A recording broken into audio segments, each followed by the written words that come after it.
तुरीय या चौथा अवस्था, ये वो अवस्था है जिसमें निर्विकल्प समाधि के दौरान व्यक्तिगत आत्मा अपने सतचित आनंद स्वरूप में या उच्चतम अवस्थाओं में जाकर बाह्य रूप से विश्राम करती है या उच्चतम बाह्य चेतना में विश्राम करती है। इस माया के संसार में भटक रहे जीव की तीन अवस्थाएं होती हैं, जागृत, स्वप्न और सुसुप्ति। तुरीय वो अवस्था है जो इन तीनों अवस्थाओं से उच्च या ऊपर है, इसीलिए इसे तुरीय या चौथा राज्य कहते हैं। तुरीय आत्मा या ब्रह्म है। ब्रह्म सच्चित आनंद या विग्रह का अवतार है। उसका कोई आरंभ और अंत नहीं है। वो सभी कारणों का कारण है। वह सभी का आश्रय सहारा भगवान है। वही सभी मूलभूत प्राणियों में विद्यमान है। इस संसार में अनेक भाषाएं, लेकिन हृदय की भाषा सभी का एक समान है और मानसिक चित्र एक है। गाय के कई रंग होते हैं, लेकिन उसका दूध सिर्फ और सिर्फ सफेद होता है। इस संसार में अनेक संत, महापुरुष और पैगंबर आए, लेकिन इन सभी की शिक्षाओं का मूल तत्व एक है। योग में स्वयं को महसूस करने के दो मार्ग हैं, पिपीलिका और विहंगम मार्ग। जिस प्रकार चींटी धीरे धीरे आगे बढ़ती है, उसी प्रकार साधक धीरे धीरे आध्यात्मिक पथ पर आगे बढ़ता है। अपने हृदय को शुद्ध करने के लिए कर्म योग का अभ्यास करता है और फिर अपने मन को शुद्ध करने के लिए उपासना करता है। अंततः वह ज्ञान योग के मार्ग पर चलता है। अंततः वह अपने जीवन के लक्ष्य तक पहुंच जाता है।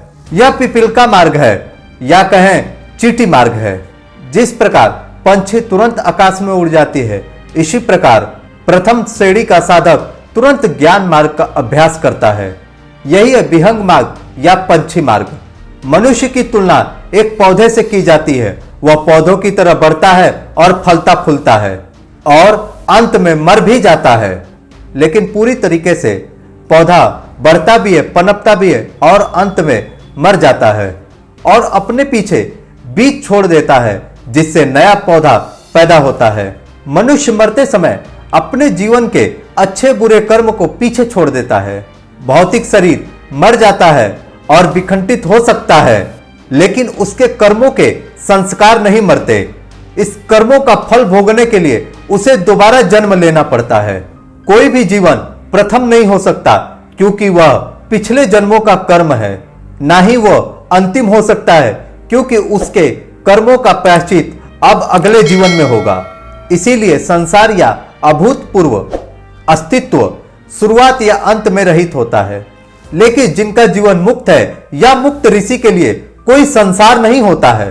जो अपने सतचित आनंद स्वरूप में आराम कर रहा हो, वो मनुष्य उन संस्कारों को नष्ट कर देता है जो उसे आत्मज्ञान प्राप्त करने के बाद कर्मों का फल भोगने के लिए बार बार धरती पे आना होता है। धरती पर आते हैं और मुक्त हो जाते हैं।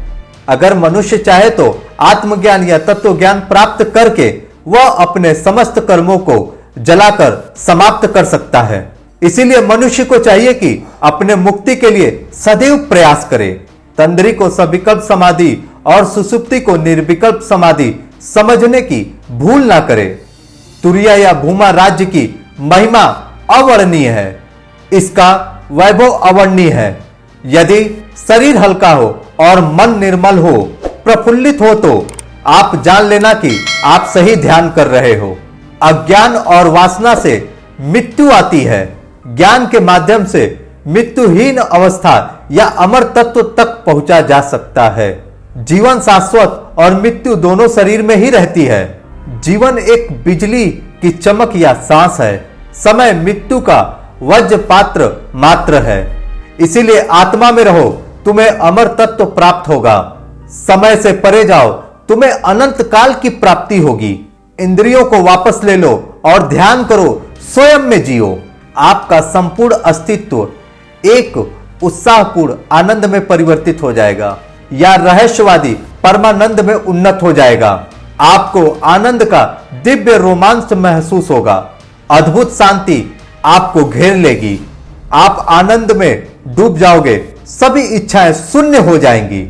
सभी नाम रूप लुप्त हो जाएंगे। तुम्हें सर्वत्र आत्मा ही दिखाई देगी। यह अद्भुत रूप स्मरणीय है। आपको इसे खुद ही महसूस करना होगा। यह अमर आत्मा की सर्वोच्च शांति है जो सभी समझ से परे है। यह तुरिया या चौथी अवस्था है। तुरिया आपका केंद्र, आदर्श और लक्ष्य है। तभी तो आप परमानंद को पाओगे। अपने जीवन को सफल बनाओ। सफल बनाने के लिए आप आत्मज्ञान प्राप्त करके अपने जीवन को उस तुरीय अवस्था में लेकर जाओ जहां परमानंद की स्थिति सदैव स्थिर रहती है। और भी ऐसे अध्यात्म के अनेक रहस्यों को जानने के लिए आप हमारे चैनल को सब्सक्राइब करें, वीडियो को लाइक करें और शेयर करें।